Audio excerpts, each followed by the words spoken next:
अस्सलाम वालेकुम, मैं हूं हसीब जी और आप देख रहे हैं मेरा यूट्यूब चैनल हसीब जी व्लॉग्स। कल के दिनों में काफ़ी ये चीज़ ट्रेंडिंग पे है और काफ़ी शहरों में प्रोटेस्ट देखने को मिला है बिजली के बिलों को लेकर, क्योंकि लोगों में बड़ा गम और गुस्सा है। जबकि चंद साल पहले ही वापडा बाकायदा एक बड़ी इंटरनेशनल कंपनी मानी जाती थी और बड़ी ज़बरदस्त इनकी परफॉर्मेंस मानी जाती थी, बिल्कुल टॉप रैंकिंग थी वापडा की। और अब लोगों में गम और गुस्सा इस तरह है कि जब भी कहीं किसी गली मोहल्ले में या किसी जगह पे भी मीटर रीडिंग वाला जब जाता है तो उसको काफ़ी पकड़ के उसको कोट लगा देते हैं। सब लोगों का एक ही मुतालबा है और सब लोग एक ही बात करते हैं कि बिलों के ऊपर से इजाफी टैक्सेस ख़त्म किए जाए। और इजाफी टैक्सेस है कितने, कभी आप लोगों ने देखा है? मैं बताता हूँ। 13 किस्म के इजाफी टैक्स उस पर लगाए जाते हैं बिजली के बिलों के ऊपर। वो कौन कौन से टैक्स हैं आइए आपको बताते हैं। नंबर 1, जनरल सेल्स टैक्स, जिसे आप GST कहते हैं। Number 2, fuel price adjustment, FPA जिसे आप कहते हैं। Number 3, electricity duty on FPA जिसे आप EDT कहते हैं।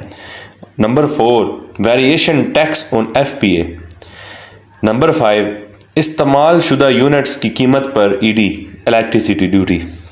Number 6, tax on TV and radio, यानी कि आपके घर में TV है या रेडियो है उस पर टैक्स लग रहा है। नंबर 7 पे है क्वार्टरली एडजस्टमेंट का टैक्स। नंबर 8 पे है फाइनेंशियल कॉस्ट चार्जेस। और फिर नंबर 9 पे आ जाता है एक्स्ट्रा टैक्स चार्जेस। और फिर नंबर 10 पे है जिसको सबसे टैक्सेस का बाप कहा जाता है, फर्दर टैक्स। मेरे ख्याल में ये फर्दर टैक्स नहीं होता, इसको फादर टैक्स कहा जाए तो ज़्यादा बेहतर है। और नंबर 11 पे आ जाता है टैक्स विद होल्डिंग टैक्स, ये अब पता नहीं किस तरह होता है इनका। और नंबर 12 पे है मीटर रेंट टैक्स, वो मीटर जो आप लोगों की प्रॉपर्टी और आप लोग उसको वापडा से ख़रीद के लगाते हैं अपने घर के बाहर, वो भी आपका ख़रीदा हुआ ही रेंट पे हो जाता है और उसका भी आपने रेंट का देना होता है टैक्स। और नंबर 13 पे आखिरी टैक्स, इनकम टैक्स। अब 13 किस्म के टैक्स लगाए जा रहे हैं और मेरे ख्याल में शायद इसमें एक ही कुछ समझ में आता है, इनकम टैक्स वगैरह भी, वो भी बिजली के बिलों में। वैसे क्यों हो, है तो जुल्म ही, लेकिन इस पे बहरहाल 13 टैक्स लगाते हैं। अब आवाम कहती है कि इजाफी बिल और इजाफी चार्जेस लगाए जाते हैं इस पर, क्यों?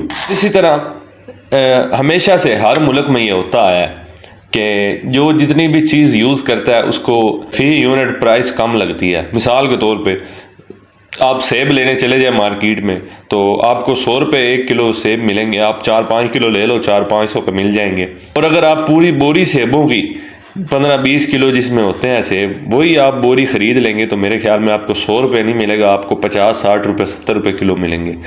इसी तरह हर मुल्क में होता है, यूरोप वगैरह में या किसी भी मुल्क में, जो तरक्की पजीर मुल्क भी हैं उनमें भी इस तरह ही होता है। जो जितनी ज़्यादा बिजली यूज़ करता है उसको कॉस्ट कम पड़ती है।